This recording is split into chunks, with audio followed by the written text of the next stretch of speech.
ஒரு diabetic patient என்ன சாப்பிடணும், அவனுக்கு உணவு என்னவா இருக்கணும்லாம் கேட்குறீங்க. முதல்ல அவனை டயபெட்டிக்னு சொல்லாத. உங்கள் வயிறு எப்படி வேலை செய்யுதுன்னு உங்களுக்கு தெரியுமா? உங்கள் லிவர் என்னெல்லாம் பண்ணுதுன்னு உங்களுக்கு தெரியுமா? பார்த்துருக்கீங்களா? உள்ளே போய் பார்க்க முடியுமா? ஃபுட் சீசனிங் நிறைய கெமிக்கல்ஸ் வந்துடுச்சு. அதை வச்சு தான் அவங்க பண்ணுறாங்க சாப்பாடுலாம். இந்த ஐடி ஃபீல்டில் இருக்கிறவங்கெல்லாம் உலகமே என் தலை மேலே தான் இயங்குதுன்னே சொல்லிட்டாங்க என்கிட்ட. நாங்கள் இல்லைன்னா இந்த உலகம் கிராஷ் ஆகிடும் அப்படின்னாங்க. 2015 நான் திரும்பி பார்க்கும்போது இல்லை, எல்லாருக்கும் ஹெல்த் போயிடுச்சு. அட்வான்ஸ் ஃபுட் சயின்ஸ் என்ன பண்ணீங்க? ஒன்றுமே பண்ணலையே. The best of the chef, the best of the equipment, the best of the raw material. He cannot make that idli.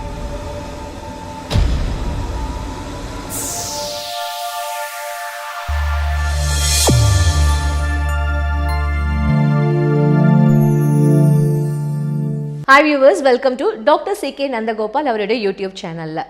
இவ்வளோ நாளாக நம்ம நிறைய விஷயங்கள் வந்து சர்க்கரை நோய் பற்றியும், சர்க்கரை நோயால் அஃபெக்ட் ஆனவங்க பற்றியும், அவங்களோட டயட் அப்படின்னு நிறைய விஷயங்கள் வந்து அவருக்கு நமக்கு புரிய வச்சார். நான் கூட நிறைய கேள்வி கேட்டேன்.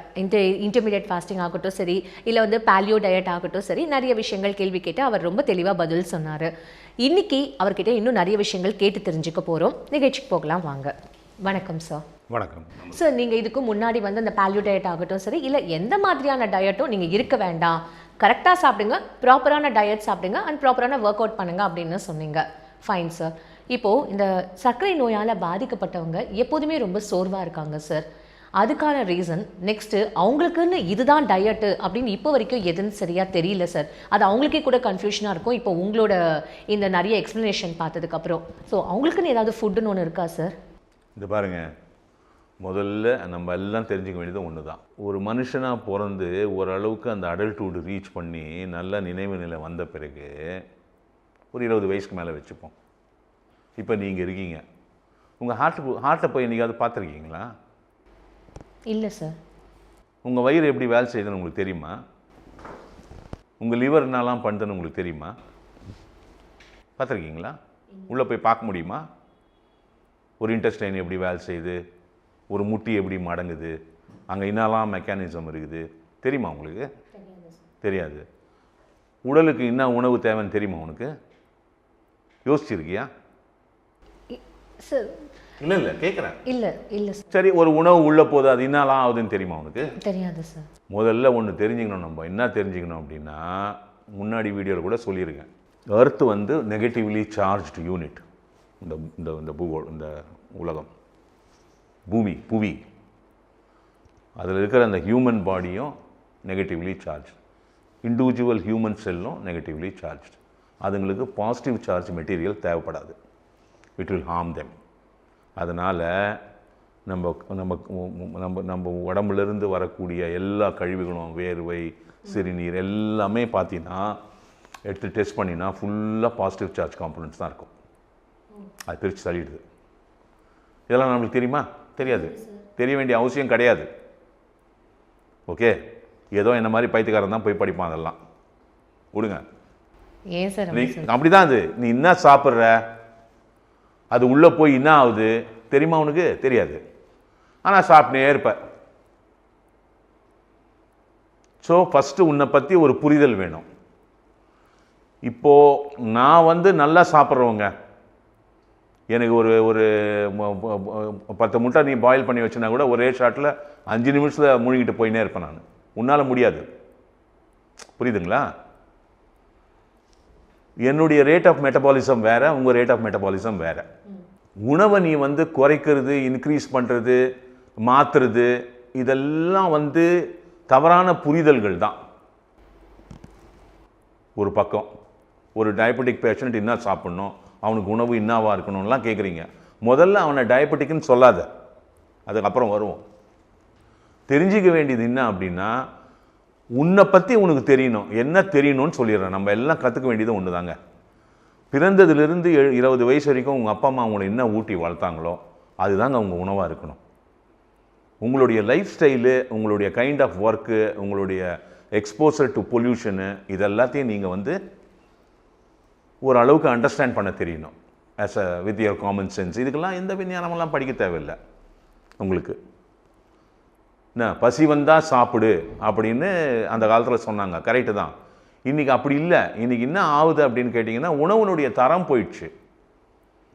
இப்போ மேக்ஸிமம் வெளியிலலாம் வந்து மோனோசோடியம் குளுக்கோமைடு, இந்த மாதிரி ஃபுட் ஃப்ளேவரிங், ஃபுட் சீசனிங், நிறைய கெமிக்கல்ஸ் வந்துடுச்சு. அதை வச்சு தான் அவங்க பண்ணுறாங்க சாப்பாடுலாம். Target for a food seller is to give a tasty food. புரியுதுங்களா? வீட்டில் அந்த மாதிரி கிடைக்குமா உனக்கு? நீ ஒரு ரெஸ்டாரண்ட்டில் போய் சாப்பிட்றிய, பண்ண முடியாது. ஏன் சொல்லு? நீ கெமிக்கல் போட மாட்டியே. ஒத்துக்கிறீங்களா? ஒத்துக்கிறேன் சார். ஸோ இப்போ இல்லை, எல்லாம் வேலைக்கு போயிட்டாங்க, சமைக்கிறதுக்கு டைம் இல்லை, ஆள் இல்லை, ஒன்றும் இல்லை. So we depend on outside food. நிறையா வெளியில் சாப்பிட ஆரம்பிச்சிட்டோம். இப்போ தான் போதுமே, இப்படி ப்ரெஸ் பண்ணால் வருது வீட்டுக்கு சாப்பாடு. கரெக்டுங்களா? அந்த காலத்தில் must be in early 50s இருக்கும்னு நினைக்கிறேன். NS கிருஷ்ணன் கேள்விப்பட்டிருக்கீங்களா? கலைவாணர். ஆமாம் சார். அவர் ஒரு பாட்டு ஒன்று பாடியிருப்பார், கேள்விப்பட்டிருப்பீங்க. விஞ்ஞானத்தை வளர்க்க போறண்டி, மேனாட்டாருக்கு விருந்து கொடுத்து காட்ட போறண்டி, அஞ்ஞானத்தை அழிக்க போறண்டி, அணுசக்தியால் ஆயில் விருத்தி பண்ண போறண்டி. அதில் அந்த டிஎம் மதுரம் கேட்பாங்க, வீட்டுக்கு என்ன பண்ண போகிறீங்க, அதையும் கொஞ்சம் விளக்கமாக விளக்கி போடுங்கன்னு. வீட்டுக்கா என்ன வேணும் கேட்டுக்கோன்னு. அப்போ அந்தம்மா சொல்லும், நெல் குத்த, நீரிறைக்க, ஆள் இறைக்க மிஷினு, அல்லும் பகலும் ஆட்டி வைக்க அதுக்கு ஒரு மிஷினு, கொல்லப்புறத்தில் குழா வைக்கணும், குளிர் மிஷினு கூட வைக்கணும், பள்ளிக்கூடத்துக்கு பசங்க போகாமல் படிக்க கருவி பண்ணியும் வைக்கணும்ச்சு. முடிஞ்சுதா? இன்னும் இருக்கான்னு கேட்பாரு. உன்னை விட்டுட்டேன், பட்டனை தட்டி விட்டா ஒரு தட்டில் இட்லியும் காப்பி நம்ம பக்கத்தில் வந்துடணும், கட்டிலுக்கு மேலே ஃபேனு, காற்றை சுற்றணும், காலங்காட்டும் கருவியும் வேணும்னு கேட்கும் அந்தம்மா. பட்டனை தட்டி விட்டா 2 தட்டில் இட்லியும் காப்பி நம்ம பக்கத்தில் வந்துடணும்னு. சார் ஒர்க் ஃப்ரம் ஹோம் படிச்சிங்கல்ல? ஆமாம் சார். அல்லும் பகலும் ஆட்டி வைக்க அதுக்கு ஒரு மிஷின் தெரியுமா? வேலைக்காரன், ரோபோ. இன்னைக்கு அமெரிக்காலாம் இருக்கு.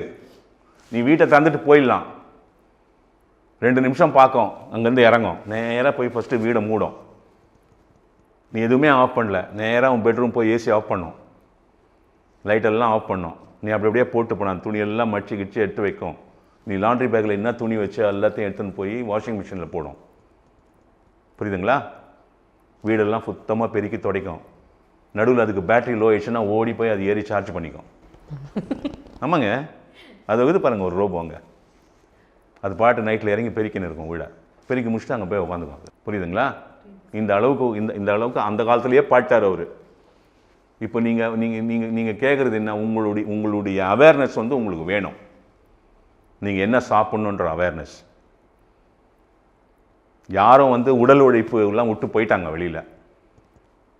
எல்லாரும் வந்து கம்ப்யூட்டர் தான் இந்த உலகம் அப்படின்னு சொல்லிட்டு நான் அதை வந்து நோட்டீஸ் பண்ணியிருக்கேன். 1995லேருந்து 2005 வரைக்கும் இந்த ஐடி ஃபீல்டில் இருக்கிறவங்கெல்லாம் உலகமே என் தலை மேலே தான் இயங்குதுன்னே சொல்லிட்டாங்க என்கிட்ட. நாங்கள் இல்லைன்னா இந்த உலகம் கிராஷ் ஆகிடும் அப்படின்னாங்க. 2015 நான் திரும்பி பார்க்கும்போது இல்லை, எல்லாருக்கும் ஹெல்த் போயிடுச்சு. ஏன்னா நீ வந்து உன்னை 8 மணி நேரம் ஹரிசாண்டல் மோடில் இருக்க, 10லேருந்து 12 மணி நேரம் வெர்டிக்கல் மோடில் இருந்தாலும் லாக் ஆகிட்ட ஸ்பைன். போச்சு. என்னங்குது அப்புறமா? ஒன்றுமே இல்லையே. இந்த பக்கம் ரெடியாகிறான், இந்த பக்கம் ஒரு ஆர்மி ரெடியாகிறான். அப்படி டயர்டாக போன உடனே குத்துறான், பிளட் எடுக்கிறான், பார்க்குறான், வாடி, முடிஞ்சது கதை. ஓகேங்களா? இப்போ ஒரு டயபெட்டிக் ஃபுட்டு என்னவா இருக்கணும்? ஏன் டயர்டாக ஏன் இருக்கிறான்னா, நீ வந்து அவனை சர்க்கரையிலேருந்து தூக்கிட்ட. அதுதான் நம்ம இவ்வளோ தூரம் பேசணும் சர்க்கரையை பற்றி. சர்க்கரையிலேருந்து எடுக்கக்கூடாது அவனை. சர்க்கரையிலேருந்து எடுத்தினா அந்த செல் ஏங்கிடும், அவனுக்கு இன்ஸ்டன்ட் எனர்ஜி சோர்ஸே இல்லை. இது ஒரு காரணம். அவன் கார்போஹைட்ரேட்டை குறைச்சிட்ட. உனக்கு என்னப்பா டார்கெட்டு? உனக்கு என்ன டார்கெட்டு? நான் வந்து டயபெட்டாலஜிஸ்ட். என் டார்கெட் என்ன? என்னுடைய படிப்பு வந்து ரத்தத்தில் சர்க்கரையின் அளவு, அவ்வளோதான் என் படிப்பு. சுகர் லெவல் கண்ட்ரோலில் வச்சுக்கணும். என்ன பண்ண அவனுக்கு குறைச்சிரு, என் வேலை அது. பிரெயின் சஃபர் அது நியூராலஜிஸ்ட் பார்த்துப்பான். உடே சார் இவ்வளோ கெமிக்கல் போடுறீங்களே ரெட்டினோபதி, அதெல்லாம் ஆப்தால்மாலஜிஸ்ட் பார்த்துப்பான் உடே. சார் கிட்னி ப்ராப்ளம், அதெல்லாம் நெஃப்ராலஜிஸ்ட் இருக்கிறாயா உடியா. இப்படியே போனீங்கன்னா ஃபுட் அல்சர் வந்தால் ஆறாது, உடனே பிளாஸ்டிக் சர்ஜன் அனுப்புவாங்க. அவர் இங்கே இருக்கிறத கட் பண்ணி தொடையிலேருந்து கட் பண்ணி காலில் வைப்பார். 3 மாதம் அது குவைட்டாக இருக்கும், அப்புறம் அது பிச்சிங்கன்னு வந்து திருப்பி வந்துடும். நீ அவனை ஃபுல்லாக சாப்பாட்டிலேருந்து கட் பண்ணிட்டீனாம்மா, அவன் எப்படி அவன் வந்து இருக்க முடியும்? பிரெயினுக்கு அவ்வளோ ஃபியூவல் வேணுமே. புரிஞ்சுதா? புரியுது சார். இது வருமா, ஒரு கண் எப்படி வேலை செய்யுதுன்னு தெரியுமா உங்களுக்கு? You know what is an eyeball. Eyeball நீ அந்த சின்ன வயசில் படிக்கும்போது நீ பார்த்துருப்ப, ஸ்கூலில் படிச்சிருப்பாங்களே இப்படி இருக்குமே, இப்படி வந்து ஒரு ஐபால் இப்படி ரெண்டாக கட் பண்ணினா பாதியா இந்த பேக் போர்ஷனில் ஃபுல்லாக இருக்கிறது ரெட்டினாமா. இதில் வந்து ஃபோட்டோ ரிசெப்டார் செல்ஸ் இருக்கும், rods and cones, macular region, periphery ரீஜன்லாம் அதெல்லாம் போவேணாம். ரெட்டினல் எபித்தீலியல் செல்ஸ் இருக்கும், ரெட்டினல் பிக்மெண்ட்ரி செல்ஸ் இருக்கும், ரிடாப்சன்ஸ் இருக்கும். But this retina is the thinnest organ of the human body which is placed on a carpet of blood vessels னு எழுதுவாங்க. அப்படின்னா hundreds and hundreds and hundreds of capillaries இருக்கும். capillaries are 1/16th of a human hair which is the thinnest blood vessel. இப்போ இந்த cornea அந்த கருவிழி இருக்குது, ஐரிஸோட colour உள்ள, வெளியில் இருக்கிறது டிரான்ஸ்பரண்ட். அது வழியாக அந்த லென்ஸ் வழியாக இந்த கண்ணுக்குள்ளே ஒரு திரவம் இருக்கும், அதுக்கு பேர் விட்ரஸ். இந்த திரவத்து வழியாக போய் இந்த ஒளி கதிர்கள் அந்த ரெட்டினா மேலே விழும். ஓகேங்களா? இது வரைக்கும் புரிஞ்சிடுச்சா? இப்போ இந்த கையில் ஒரு லைட் அடிக்கிற, வெளிச்சமாக தெரியும்ல, இது இங்கே வராத. The hand is not transparent, no? ஆமா, வராது. ஸோ ரெட்டினாவில் போய் விழுந்த உடனே அவ்வளோதான், அதுக்கப்புறம் அந்த லைட் ட்ராவல் ஆக முடியாது. Cornea is transparent, lens transparent, vitreous liquid is transparent, போய் விழுந்துடுச்சு. இப்போ அங்கே ஒரு கெமிக்கல் ரியாக்ஷன் நடக்குது. உன்னுடைய விஷுவல் சென்டர் கார்டெக்ஸில் எங்கே இருக்குன்னா, முடி இங்கே முடியுது இல்லை பின்னால், அதுக்கு மேலே இருக்குது, அதுக்கு ஒரு இன்ச்சு மேலே 2 பக்கம் இருக்குது, நடுவில் ஒரு பள்ளம் இருக்கும் பாருங்கள், அது பக்கத்தில் மேலே கார்டெக்ஸ் இங்கே இருக்குது. So through the brain it has to go. எப்படி போவோம்? ஒளி போக முடியாது. ஸோ அந்த எலக்ட்ரிக் அந்த லைட் சிக்னல்ஸை ஒரு கெமிக்கல் ரியாக்ஷனில் எலக்ட்ரிக்கல் பல்ஸாக மாற்றுது ரெட்டினா. அதுக்கு தான் விட்டமின் ஏ வேணும். புரிஞ்சுதா? விட்டமின் ஏ குறைபாடு இருந்ததுன்னா கண் நோய் வரும்னு சொல்கிறாங்க இல்லையா, கண் பார்வை பாதிப்புன்னு கேள்விப்பட்டிருப்பீங்களே, கேள்விப்பட்டிருக்கீங்களா இல்லையா? ஆமாம் சார். அதான் விட்டமின் ஏ. அந்த விட்டமின் ஏ தான் அதை ஒரு காம்பனண்ட்டாக பயன்படுத்தி அந்த ஒளிக்கதிர்களை அது வந்து எலக்ட்ரோ மேக்னெட்டிக் சிக்னல்ஸாக மாற்றி ஆப்டிக் நர்வ் வழியாக போய் விஷுவல் சென்டரில் உழுது. விஷுவல் சென்டர் தெரிஞ்சுக்குது என்ன பார்க்குறேன்னு. இதுக்கெல்லாம் டைம் கிடையாது, இன்ஸ்டன்ட். அப்போ எவ்வளோ எனர்ஜி செலவாகணும் ஒரு பிரெயினில். காது அதே மாதிரி வேலை பண்ணிக்குது, வாய் வேலை பண்ணினுக்குது, உடம்பு மொத்தம் நர்வஸ் சிஸ்டம் வேலை செய்யணும், எவ்வளோ இருக்குது. It process millions and millions of datas in 1 second, every second. அதுக்கு ஃபியூவல் நியூராலஜிஸ்ட் பார்த்துப்பான்னா அவன் எப்படி பார்த்துக்க முடியும்? அவன் தான் வந்து மணி பிளான்ட்டுக்கு தனியாக ஊற்ற முடியும். கரெக்டுங்களா? எப்படி இருப்ப நீ வந்து எப்படி இருக்க முடியும் உன்னால் எனர்ஜெட்டிக்காக? ஒரு எனர்ஜி லெவல்னு ஒன்று இருக்குல்ல, ஒரு ஃபியூவல்னு ஒன்று இருக்குல்ல. ஒரு பெட்ரோல் போட்டால் தானேம்மா கார் ஓடும். பெட்ரோல் ஆயிடுச்சுன்னா கார் எப்படி ஓடும்? ஓடாதே. உனக்கு இந்த ஃபியூவல் வேணுமே. ஒரு டயபெட்டிக்கின் உணவு முறை இன்னவாக இருக்க வேண்டும்னு வேற கேட்குறீங்க. சாப்பிட்டு தான் ஆகணும். நீ டயபெட்டிக் இல்லையோ, நீ நோயாளியோ, குணமானோ, எக்ஸசைஸ் பண்ணுறனோ, நல்லவனோ, கேட்ட என்ன, நீ ஒரு ஹியூமன் பீயிங். உன் மிஷின் உயிரோட இருக்குது, உன் மிஷின் ஃபங்க்ஷன் ஆகணும். உன் மிஷின் ஃபங்க்ஷன் ஆகணும்னா அது குளுக்கோஸ் வேணும். குளுக்கோஸ் மெட்டபாலிசம் பேஸ் பண்ணி தான் இருக்கிற. குளுக்கோஸை கொண்டாந்து ஃபுல்லாக சோக் பண்ணிட்டீங்கன்னா டயர்டாக தான் ஆவான். இப்போ அவன் என்ன சாப்பிட்றதுன்னு கேட்குற. யார் கண்டுபிடிச்சிங்க அவன் என்ன சாப்பிட்றதுன்னு? இதெல்லாம் இந்த மாதிரிலாம் ஃபுட்டை பண்ணால் அவருக்கு வந்து சர்க்கரையே ஏறாதுப்பா, அந்த மாதிரி ஒரு ஃபுட்டு பண்ணணும். இவ்வளோ டயட்டிஷியன், ஃபுட் அண்ட் நியூட்ரிஷனிஸ்ட், ஓகேயா? இவ்வளோ ஃபுட் சயின்ஸ். அது என்ன food science? Advance food science. என்ன பண்ணீங்க? ஒன்றுமே பண்ணலையே. சாப்பிடாதுன்னு தானே சொல்கிறீங்க. சாப்பிட்டா சுகர் ஏறிடுதுன்றது தானே சார் இப்போ வந்து அது ஒரு பிரம்மையா இல்லை? பிரம்மன் இல்லை, இப்போ சாப்பிடா சுகர் ஏறுதுமா, சாப்பிடலன்னா நான் அப்படியே டோமுன்னு உட்காந்துடுறேனே. அதனால தான் இப்போ உங்ககிட்ட நாங்கள் வந்து டயட்டு கேட்குறோம் சார், அது என்ன சார் சாப்பிட்டா எங்களுக்கு சுகர் ஏறாது அப்படின்னு. இதுக்கு தான் அந்த காலத்தில் அவங்க அவ்வளோ அழகாக பண்ணிட்டு போனாங்க. என்ன தெரியுமா பண்ணிட்டு போனாங்க? பியூட்டிஃபுல்லாக பண்ணிட்டு போனாங்க. ஒரு அரிசி ஹார்வெஸ்ட் பண்ணுறாங்கன்னு வச்சுக்கோ, வருவோம் நம்ம தமிழ் சயின்ஸுக்கு.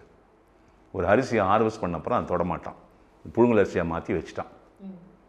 1 வருஷம் ஆகும், அப்போ தான் அது ஹியூமன் ஃப்ரெண்ட்லியாக மாறுது. அதனால தான் பழைய அரிசின்னு சொல்லுவாங்க. இது யாருக்காவது தெரியுமா? அப்போ அது அந்த பழைய அரிசின்றது வந்துமா அந்த புது அரிசி அவிச்சு காய வச்சு நெல் குத்தி எடுத்துன்னு வரும்போது அது நல்லா ஒரு ஃபேராக ஒயிட்டாக இருக்கும் ஓரளவுக்கு. 1 வருஷம் ஆச்சுன்னா அப்படியே பழுப்பு கலராக மாறும். இப்போ நாங்கள் கலரிங் பண்ணி பழைய அரிசின்னு வித்துடுறோம். அந்த அரிசி சாப்பிட்டீங்கன்னா உனக்கு ஏறாது. அது வேறு இல்லாமல் பலவிதமான நெல் வகைகள் வச்சுருந்தாங்க. 25 வயசு வரைக்கும்லாம் நல்ல ஹை கிளைசிமி இண்டெக்ஸ் ரைஸ் கொடுப்பாங்க. 40 வயசுலாம் ஆயிடுச்சுன்னா கொஞ்சம் மீடியாக்கர் கிளைசிமி இண்டெக்ஸ் வருவாங்க. 60 இயர்ஸ் தாண்டவங்களுக்கெல்லாம் லோ கிளைசிமி இண்டெக்ஸ் ரைஸ் வச்சுருந்தாங்க.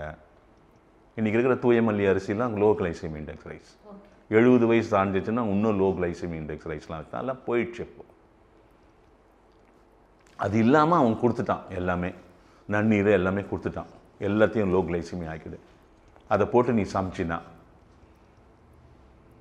ஒரு இன்னும் இட்லியா இன்னும் அரிசியாக ஒன்றாருக்கிட்டம்மா ஒரு ஒரு ஒரு கிலோக்கு 25 ml அவ்வளோதான். நீங்கள் ஒரு கிலோ ஊற வைக்கிறியா அரிசி, 400 கிராம் உளுந்து ஊற வைக்கிறியா, 10 ml போடுங்க. ஊற வைக்கும் போது அரைக்கும் போது கிரைண்டரில் தனித்தனியாக அரைப்பீங்க, 20 ml போடுங்க. அரைச்சி மாவு எடுத்து இறக்கிடுங்க. தலைகீழ்னாலும் உனக்கு அந்த மாதிரி இட்லி சுட முடியாது, லோ கிளைசமிக் இண்டெக்ஸ் ஆகிடும். ஒத்துக்கிறியா? பண்ணிப்பாடு, வீட்டில் போய் கொடுக்குறேன். எப்படின்னா the best of the chef, the best of the equipment, the best of the raw material, he cannot make that idli. உளுந்து ஊற போடு, அரைக்கும் போது 20 ml போடு, வடை சுட்டேடு. அந்த வடை எண்ணெய் குடிக்காது. தமிழன் கொடுத்துட்டு போயிருக்கான்.